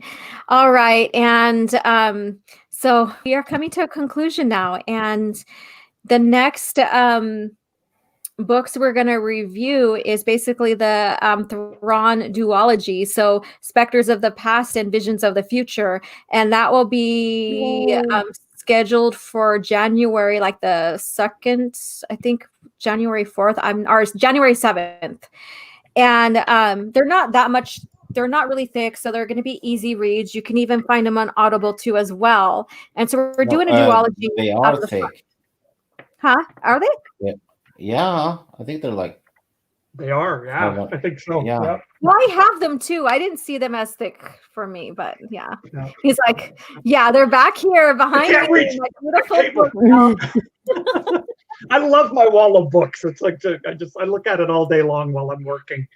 Yeah, and it's amazing. I have my little bookshelf down here that has like them all, and they're starting to bunch up, and I need to get a better bookshelf or whatever. But yeah, so the duology is going to be next, and it's going to be 6 weeks from it's going to be in 6 weeks or so. And so January 7th, I believe. And so go ahead and, people in the chat, go ahead and pick them up, read. If you need to revisit them, then, I suggest reading them again or doing the Audible if you've read them before. Audible is great, but these two I don't think they are unabridged. I think they are abridged. I'm not sure. So yeah, you got to read the real one. I mean, these are some of my favorites of the whole lot of them. I like to think of the Tron trilogy and the duology as the ultimate. Yeah. That's my opinion. Okay. Yeah. So just go ahead and pick them up, start following along, read. I try to post things about them as we get closer, and stuff. So you'll start seeing a lot of like the specters of the past and visions of the future being posted on Twitter. Yeah. So we're going to go ahead and conclude here. So Teresa, where can we find you at? Share your information with us. Well, you can find me at Miss Martin Muses on YouTube. And on Twitter at Teresa2_Martin. Keep me company. I'm bored for the next 3 weeks. So I'm bored and miserable. So. Yeah. You definitely send some healing vibes out. So maybe I'll have you on Coffee Chat with us next week. I'd love to. I'll be available. Yes, I know you are. So, all right, Stig, go ahead and tell us where we can find you at. well, usually here. Yeah. On Thursdays. Just guy from Norway who talks nerdy stuff with people on YouTube. Mm-hmm. Yeah. All right. And Stig, thank you again for, being on the channel and, sharing, your passionate love for Star Wars as well as you, Teresa. And then so RevKev, go ahead and give us all your information. Yes, you can find me a YouTube channel as well. Just search for RevKev. You'll find it. I used to do a lot more Star Wars stuff, but since Disney kind of killed that for me for a little while, I kind of drifted away. The EU has kind of brought me back, so I've been talking more about that stuff and play a lot of board games. So a lot of Star Wars board games, miniature games. I do stuff like that on there. I'm a member of the 501st as well, so I do some Star Wars cosplaying as well. So just like to geek out and meet people all over the world and kind of to build a fun community together. Nice, and I love to hear that. How do you? So you're cosplaying. So I know right now probably kind of on a slowdown or stuff. So share a little bit more about that. So we haven't done much since the last event we did was in June. We did a kind of a fundraiser event, did a little socially distant parade to raise some money to collect food for a local food bank. A bunch of us got dressed up in that. So I have 2 costumes. I do a stormtrooper and I do old Captain Rex. Oh, okay. So those are my 2 costumes that I do. And yeah, it's just a great group, great cause, and have lots of fun. Trying to keep Star Wars fun because Disney's making it really hard to do that. So we're finding many other ways to keep Star Wars fun. Awesome. And I love to hear that. That's why I wanted to share a little bit more with everybody about that. So thank you so much. So I'm going to play this. I believe this is the right one, but this is basically one of the commercials for Shadows. Nice. So I think it's the right one. Skywalker was most vulnerable. This is a dangerous time. Oh, I'm playing the same one again, right? Yep. Yeah. Well, we'll revisit this one and I'll play the second one. It's the one that says toy commercial. The dark villain faced his greatest challenge. Join me. Together, we can rule the the sun. When the Empire turned more and more to the forces of the underworld. Bounty hunters. We don't need the scum. The underworld moved in to crush the Empire and the rebellion in a single stroke. After the Empire strikes back and before Return of the Jedi, there was a time when heroes and villains alike lived in the shadows of the Empire. All right, and I'm going to go ahead and share the second one now. So that's fun. It's always fun to have these conclusions here. There we go. I got it. I decided to commit. Since I had it up, I committed. Yeah. Yeah, so let me go ahead. Okay, let's get this one out of here. And this one's fun, you guys. So stay tuned. We're coming to a conclusion, but I thought I'd share because there was so much put into this project here that people don't realize how big this project is. So let me see here. All right, there we go.